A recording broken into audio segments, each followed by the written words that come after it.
individual leader is going to bring about the change that we want.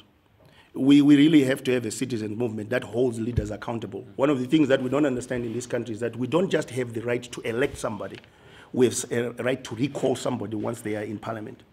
And unless that becomes our culture, where we say we're going to really hold leaders accountable, they're going to sleep. They will go into parliament and they will sleep.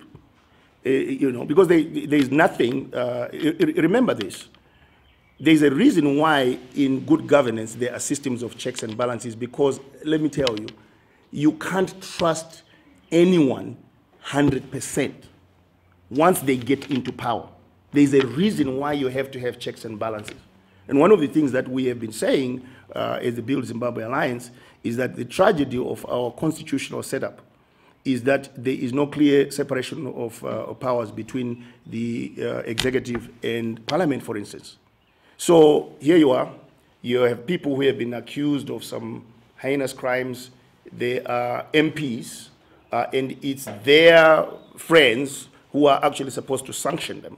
How does that happen? It doesn't happen. But if you have somebody who is in the executive who is not a member of parliament, and parliament is actually holding the executive accountable, you will have a different outcome.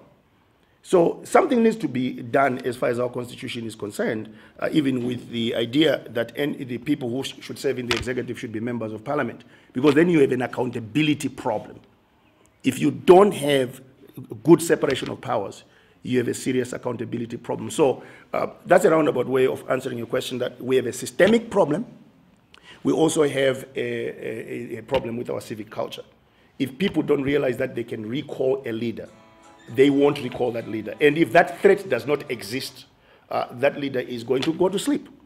So it's a bigger problem than just me advocating for it. We have got to work together as a country to make sure that we can put enough pressure, in fact, to change our system in order to have accountability.